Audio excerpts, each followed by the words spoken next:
Hello there. Let's talk about Starfield, game hype, Bethesda, and YouTubers that cash in on any bad rumours in order to get hits. We'll start with the latter. Now, YouTubers, if they say something bad about a game, it'll spread like wildfire because bad things travel faster than good.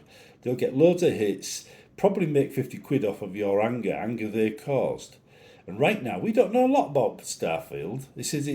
Most of the stuff that we've seen might not even be in the final game because they might cut it might not be ready. And it's easy to get angry at combat and spaceflight before we know what it's going to be like. So take them videos with a pinch of salt and remember it's clickbait, right? Now let's move on and just talk about the hype, the actual hype. Now if we look at combat, Bethesda's never been very good at combat. I don't care what they want to paint it as, they haven't. We know they haven't. They've introduced a few interesting features over the years. They've got it to above average a couple of times. But let's face it, right? As a scheme of things, it's not a Doom, it's not a Quake, and it never will be because Doom and Quake have nothing else going on in the background. Bethesda's games do. Bethesda's games have quests, they have chests, they have bad guys, they have a world going on in the background. So there's always that. So it's requiring CPU time and stuff that makes this combat slow down just enough for you to actually think to yourself, this doesn't feel right. So especially when there's a lot going on in a quest or something big's about to happen, like nukes going off. Right, so the combat's never going to be Doom, it's never going to be Quake, and we should never expect it to be. And quite frankly, right, getting mad about that is like getting mad at Bethesda making great games because they make great games and none of their games have had fantastic combat, right? And people still love them, right? So let's get that clear. Second thing, flying. They've never done flying before. These are not EgoSoft or any other space making games. They're not freelance. It's not freelancer. It's not any of the other space games out there. Says this game here is literally making a leap into space for the first time for Bethesda. So they're going to make mistakes. They're not going to get it right. It's going to be average at best, right? So let's not get mad at that. This is their first attempt at it. We shouldn't raise our hopes on that. So we've got realistic expectations of combat because we've seen how Bethesda's combat works. We've got realistic expectations about spaceflight because we've seen how spaceflight works. In fact, have you ever seen their horses run? Or even the guy, when you've got your third person view and the guy in Skyrim is running along the street, it looks like he's chewing a toffee with his buttocks, It doesn't look very realistic to me. So, the movement has never been quite right in there, especially the horses. So anyhow, we've got the two things there that people are going to moan about the most, and we shouldn't raise our hopes there. So what should we raise our hopes on then? Well, we've got cities. Bethesda do really good cities. Admittedly, I mean, I spent my modding life, making them better because they always areas I can improve. But there's a reason for that, right? Bethesda have a deadline and they can't keep adding to cities. At some point, they've got to say this is enough. And even I make a version 1 city, and that's really basic. It's the same with Bethesda. Their version 1 city is really basic. It's what comes later. What comes later with Bethesda stuff are modders, right?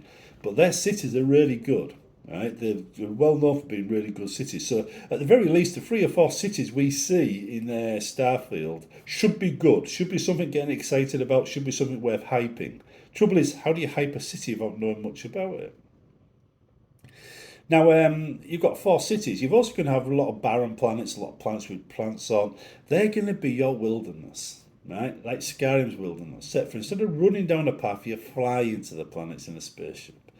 You'd be exploring them, finding caves, finding mining camps, doing what you normally do in Skyrim, but on a planet. So now we've got these cities in space. Let's call one of the cities in space Whiterun, right? And you're going from Whiterun to various locations around Whiterun, except for you using a spaceship instead of a horse or your feet. So we know how that gameplay plays. We know how that works. Along the way, there'll be things happening, probably pirate attacks. Again, the combat isn't going to be great in space. That may cause the game to feel a bit bad because, quite frankly, travelling between A and B is going to be a major part of the game. So in that area, we already have this idea that it may be less than stellar when you're travelling from A to B because of this not done it before aspect. They'll get better at it. I'm pretty sure they will get better at it. But the travel between locations is definitely going to be a bit compared to games that specialise in that kind of thing. So, anyhow, we're moving on, right? We've got the cities, we've got the planets. What do we know about the cities? Well, there's a number of guilds on them. We know there's an exploration guild. We know there's various outlaw guilds and stuff like that. And we know there's police force and various things. So we've got an idea of the various factions. It's like the Mages Guild, the Fighters Guild, things like that. This is what we're talking about. And it sounds to me like the Exploration Guild, or whatever they're calling it, is the main one for the game to drive the plot forward. So we know this drives the plot forward. We know what you're on about exploring space to find things. So somewhere on them planets there are things to find. There are important clues to the quest line, aliens and races and hidden knowledge and secrets out there. This is the lore unfolding right there. You're looking down there, down to your spaceship. You get into your spaceship. You fly to some deserted world. You find an outpost, and not far from the outpost there's some kind of cave, and in that cave there's an alien relic. That alien relic gives you a little bit about the background. Suddenly, Starfield feels less generic. Suddenly, it's got a bit of lore. Suddenly, you've got an alien race long dead or whatever they're doing, right? And you've got a reason for hunting these things out. And maybe these relics boost your ship, and maybe they boost your weapons. Maybe they make you more powerful. Maybe it's like Dragonborn shouts, except for weapons and technology. So you're jumping about back and forth looking for these relics. This is the game we're seeing unfolding before us. This is what I'm expecting at the very least. Because if you think about it, right, well, they've given us all the information we need, and we know Bethesda already. We don't need to look any further than their reputation to understand how this game's going to work. Now, admittedly, I'm just making this up on the spot as I go along based on what I know about Bethesda. Right? If I'm right, I'm right. If I'm wrong, I'm wrong. But the point is, they've already talked about aliens. They've already talked about cities. They've already talked about planets. Was it 1,000 worlds and 100 systems or something like that? They said. So we can see how this works. The writing's on the wall already. So if we go through a typical game scenario though, you land in a city, you go talking to some people, you maybe join the Exploration Guild or whatever they call it, or the police force or something. They get you to go and raid some far out outpost. So you jump in your ship, you're flying along, you're attacked by pirates along the way, just like you might do by bandits in Skyrim. Right, you shoot them down, you carry on, you got a bit of damage, you land, you think I'm going to repair that damage, that's going to cost a few thousand. You explore this outpost, you get a bit of loot from it, might pay for the damage maybe you'll break even. Then you go looking around and you find this alien ruin. And in the ruin you find a relic, and apparently it boosts the thruster speed of your ship. Suddenly your ship's much faster. Next time you encounter these bandits, it's not going to be as bad because you can outrun them if you want. So then you fly back, you sell your goods, you complete the quest, you pay for the repairs, rinse and repeat. That's the kind of gameplay I'm expecting. Now, space games tend to be a bit dry, a bit lacking in depth. The ones that do it well tend to be the ones that do have depth. It makes it heavy, it's right in your face. But so many of them don't. I mean, it is a like Wing Commander, for instance. That was about people, well, fighters on board or aircraft carrier, or sorry, spacecraft carrier, whatever you want to call it. Fighting. Like, I can't remember the name of the bad guys now. But they managed to pull it off. They immersed you in the world you were in. This is the thing we need to worry about, right? Well, maybe we shouldn't because Bethesda are quite good at delivering that kind of game. But what kind of immersion are we talking about here? Because that changes everything. A spaceship in Star Wars has a very different feel from a spaceship in Babylon 5. Star Wars is like Rebels versus Empire, Force and everything. Babylon 5 is very dark with evil forces crushing the universe as the little people fight back. So we've got a very different world, a very different atmosphere.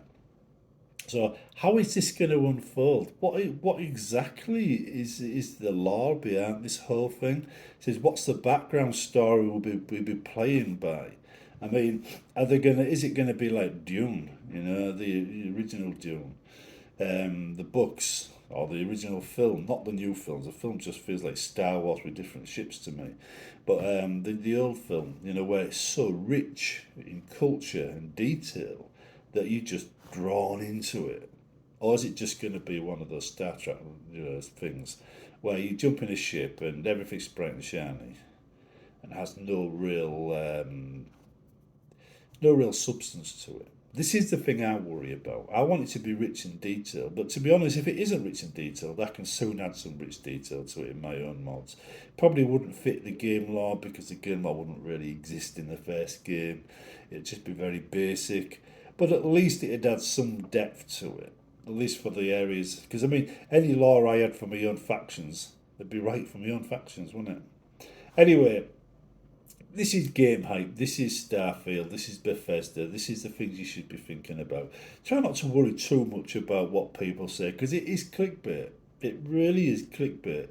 And there's always going to be people making money from making you upset. See you in the next one.